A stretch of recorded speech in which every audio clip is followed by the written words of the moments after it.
Dragi posetioci, reći ću nešto o vladavini kralja Petra I. Karađorđevića.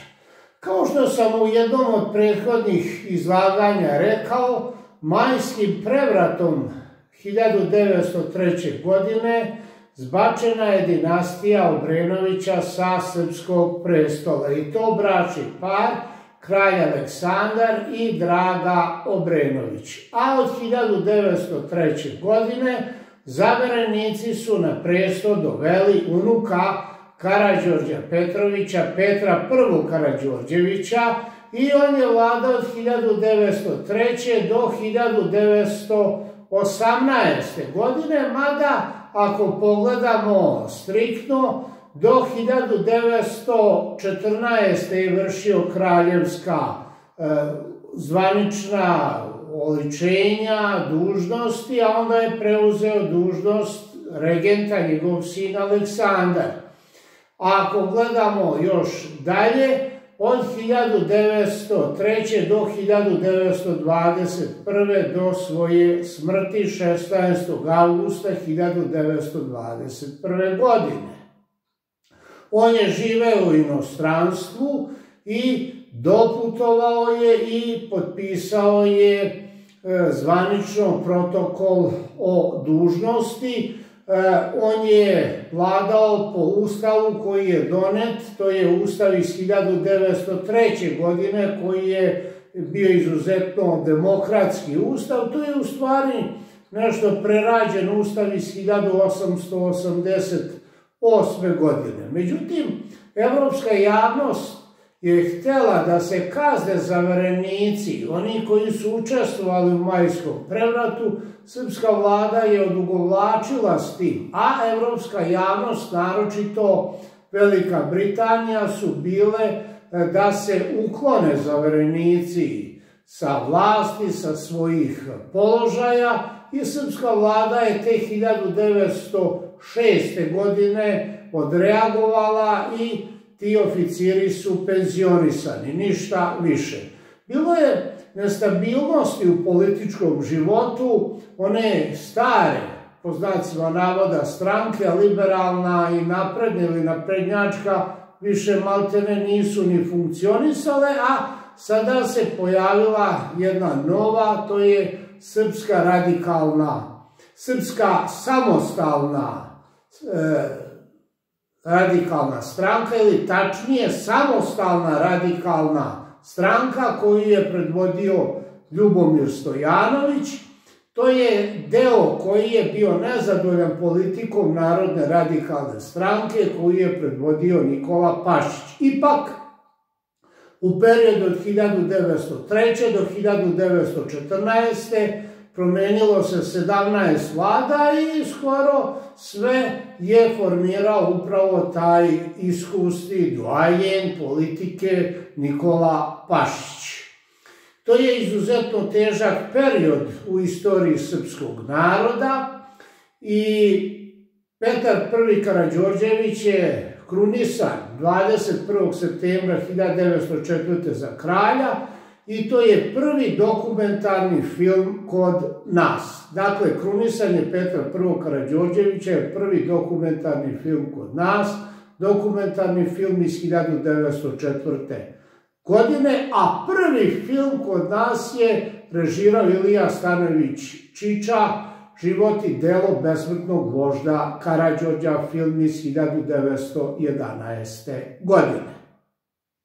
U spoljnoj politici Kraljevina Srbija je napravila zaokret, počela je da se oslanja na sile Antante, Rusiju, Veliku Britaniju i Francusku. Dakle, nema više oslanjanja kao u doba Obrenovića na Austro-Ugarsku. Šta više, potpisala je trgovinske ugovore sa Bugarskom i Francuskom oko izvoza robe.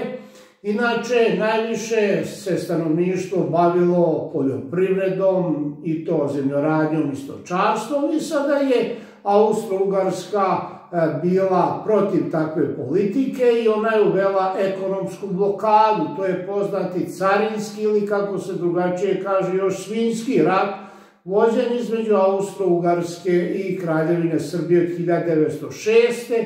do 1911. godine. U početku je srpska privreda imala gubitke, jer trebalo izvoziti proizvode, a trebalo je pronaći i tržište. I onda se srpska privreda ipak počela oporavljati kada je počela mesna ili prerađivačka industrija da živi. Tako da su izvozili svoje proizvode preko Soluna i preko Dunava i Srbija će ipak na kraju izaći kao pobednik. Pronašla je svoje tržište, međutim situacija sa Austro-Ugarskom je i dalje bila komplikovana, jer 1908. godine Austro-Ugarska je izvršila aneksiju Bosne i Hercegovine. Znamo da je 1878. okupirala, a Srbija i Crna Gora su bile protiv takve politike. Hteli su da pomognu srpskom narodu koje je bilo većinsko na području Bosne i Hercegovine, šta više došlo je do demonstracija, da se mobiliše vojska i reagovala je diplomatskim putem carska Rusija i tražila je od Srbije i Crne Gore da priznaju svršeni čin u Bosni i Hercegovini, jer sile Antante nisu bile spremne za oružani sukob. I tako je izbegnut oružani sukob. Zvanično je priznata aneksija Bosne i Hercegovine početkom 1909. godine, a upravo u vreme te najteže situacije Stojan Novaković, istaknuti književnik, istoričar, je obrazovao četvornu vladu, koaliciju, i ta vlada je prihvatila ono što se desilo u Bosni i Hercegovini. I evo vidimo, zahvaljujući ipak diplomatskoj akciji Rusije, prihvaćen je taj svršeni čin u Bosni i Hercegovini, međutim situacija je izuzetno bila i dalje napeta, pa sve do balkanskih ratova. Evo, dragi posjetioci, u najkraćim crtama rekao sam o tom izuzetno teškom, burnom vremenu srpske istorije 1903. do 1914. Sada da kažem nešto konkretnije i o Petru I. Karađorđeviću. Rođen je na Petrovdan 11. jula 1844. godine. Nemoj da vas buni, 11. jul Petrovdan u 19. veku je bio tada. Od oca Aleksandra i majke Perside, a 1883. Petar I se oženio Zorkom, najstarijom ćerkom knjaza Nikole i Milene Petrović, i s njom imao petoro dece.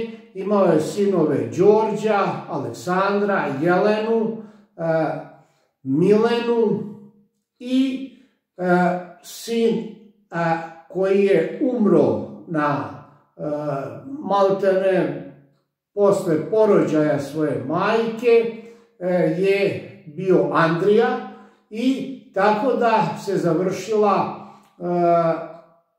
ta veza između Zorke i Petra I, jer Zorka je umrla u martu 1890. godine, tako da je Petar morao da vodi brigu o deci i trebalo je prestolonaslednik da postane sin Đorđe, međutim on je bio dosta veroloman, nestašan, imao je incident sa svojim sobarom, vaspitačem, tako da ga je ubio i zbog toga je prestolonaslednik postao Aleksandar I. Karađorđević. Inače, Petar I. Karađorđević je učestvovao i u ustanku u Bosni i Hercegovini pod pseudonimom Petar Mrkonjić. Preveo je delo Johna Stuarta Milla o slobodi, povlačio se sa srpskom vojskom preko Albanije, preko onih teških vleti albanskih i crnogorskih planina, bio je na Krfu i posle dolaska u Srbiju teško oboleo, je preminuo 16. augusta 1921. godine, a on je sagradio i grobnicu Karađorđevića, to je crkva Svetog Đorđa na Oplencu, nedaleko od Topole. Šta je u stvari Oplenac? To je brdo iznad Topole, visoko 345 metara. I upravo u onom glavnom delu crkve Svetog Đorđa sahranjeni su Karađorđe Petrović i Petar I kao zadužbinar te poznate crkve i uopšte zajedničke grobnice Karađorđevića. Znamo da se i danas pojedini Karađorđevići koji su sahranjeni u inostranstvu tu donose i sahranjuju. Evo, dragi posetioci, u najkraćim crtama rekao sam nešto o vladavini kralja Petra I Karađorđevića. Veliko vam hvala.